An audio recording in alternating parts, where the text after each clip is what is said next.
In February 2024, Indonesia held presidential elections. Campaigning took place in the aftermath of a last-minute court ruling that changed eligibility criteria, allowing the president's son to join the ticket of the front-runners in the election. What measures are in place to ensure that high-ranking officials, including the presidents, are prevented from unduly influencing the electoral processes? Are allegations of undue influence under investigation? Assalamualaikum warahmatullahi wabarakatuh. Saya Yudi Pramuko, tukang donat dari Parung YouTuber tertua di semesta. Alhamdulillah, wassalatu wassalamu ala rasulillah. Kita lihat ada berita menarik ya, dari sidang Komite HAM ya, Perserikatan Bangsa-Bangsa di Jenewa, Swiss ya. Ada delegasi dari Senegal mempertanyakan soal netralitas presiden dan pejabat-pejabat tinggi negara. Ada dua pertanyaan yang dipersoalkan di Swiss itu. Jadi tampaknya sekarang Prabowo memiliki semacam kasusnya Prabowo, yaitu mengalami internasionalisasi. Sudah sampai di sidang HAM PBB soal kecurangan pemilu. Ada dua pertanyaan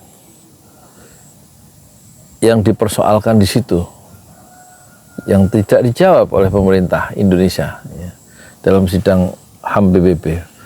Pertama, kata anggota Komite HAM dari Senegal yang namanya Wali Diaye ya, Beker Wali Diaye, dia mengatakan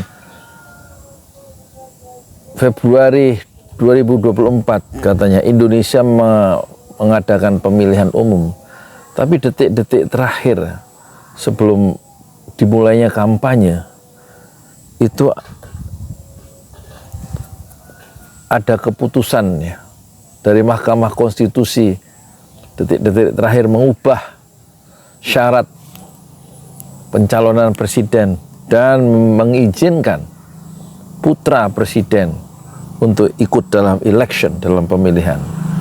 Pertanyaannya ada dua. Apakah langkah-langkah yang sudah dilakukan untuk memastikan pejabat-pejabat tinggi negara termasuk presiden tidak ikut campur, tidak cawe-cawe dalam proses election? Itu pertama. Itu diungkapkan secara terbuka ya di depan sidang umum PBB yang levelnya dunia. Yang kedua, apa yang sudah dilakukan? Pemerintah sudah melakukan apa untuk melakukan menyelidiki intervensi atau cawe-cawe itu dalam proses election itu. Jadi kesimpulannya dari pertanyaan singkat itu ini, ada persoalan tentang netralitas dari pejabat-pejabat negara termasuk presiden di dalam memberikan pengaruhnya terhadap pemilihan umum di Indonesia yang melibatkan anak presiden dengan cara yang tidak wajar. Karena detik-detik terakhir katanya ada putusan Mahkamah Konstitusi nomor 90 16 Oktober hari Senin 2023, syarat untuk pencalonan itu diubah oleh Mahkamah Konstitusi dengan putusan nomor 90, dan ini akan berdampak panjang 5 tahun ke depannya. Apalagi Prabowo, kita tahu ya, kasus di masa lalu tentang kejahatan kemanusiaannya dengan melakukan penculikan, itu tentu masyarakat internasional tidak boleh lupa, dan Indonesia juga tidak lupa karena keluarganya 25 tahun menanti kemana 13 orang yang belum kembali. Prabowo mengaku dia melakukan penculikan dan sudah melepaskan 9 orang dalam keadaan hidup. Tetapi perbuatan penculikan itu membuat dia diberhentikan ya, dengan tidak hormat oleh Dewan Kehormatan Perwira. Diusulkan dari DKP dan kemudian Presiden memberhentikan Prabowo yang saat itu Danjen Kopassus diberhentikan dari dinas militer karena kasus penculikan, dan dia istilah bahasa awamnya dipecat ya. Dan inilah catatan masa lalu Prabowo yang kemarin ketika dia mencalonkan jadi calon presiden pun ya, dia melalui satu fase-fase lewat MK yang terbukti melanggar etika Anwar Usman yang sudah mengubah syarat untuk pencalonan itu, dan juga KPU melakukan pelanggaran karena menerima pencalonan yang tidak sesuai dengan syarat yang masih peraturan KPU berumur 40 dan kemudian diubah setelah diterima dahulu, dan kemudian Anwar Usman di Mahkamah Konstitusi dipecat ya karena telah melakukan pelanggaran etik berat, dipecat oleh Jimli Asdiki sebagai ketua Mahkamah Konstitusi, Mahkamah Kehormatan Konstitusi, sementara DKPP Dewan Kehormatan Penyelenggara Pemilu itu memberikan peringatan keras terakhir kepada Hasyim Asyari sebagai ketua KPU yang juga melanggar etik. Jadi dua proses itu membuat proses pemilu itu menimbulkan persoalan besar, dan sekarang persoalan itu mengemuka di sidang HAM PBB. Bagaimana menurut Anda? Apakah Prabowo tidak mengalami kesulitan kalau dia akan datang di sidang-sidang internasional dengan masa lalunya yang dulu melakukan penculikan dan belum dihukum secara internasional dan belum diadili di Indonesia juga? Apakah Gibran itu juga akan menjadi persoalan bagi kepemimpinan Indonesia ke depan, karena dia juga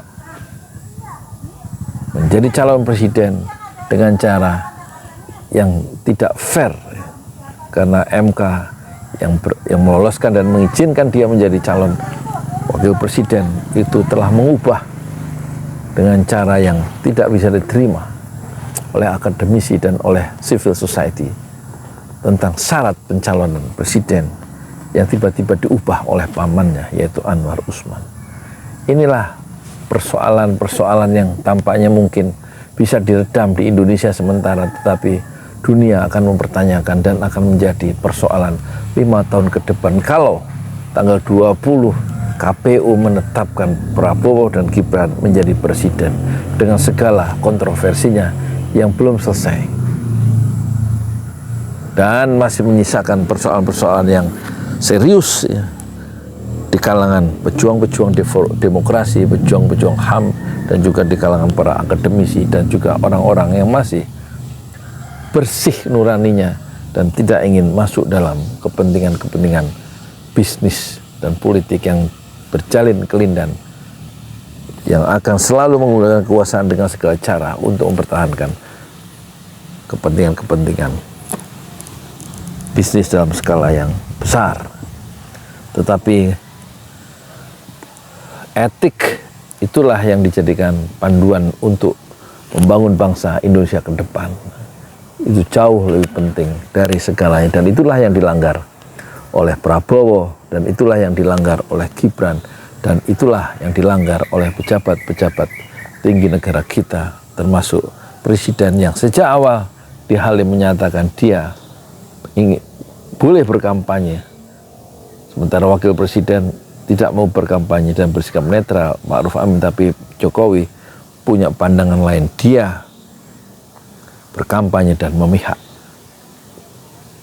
Netralitas pejabat tinggi negara dan juga Presiden Jokowi itulah yang akan menjadi bom waktu di masa depan bagi pertumbuhan demokrasi kita. Assalamualaikum warahmatullahi wabarakatuh.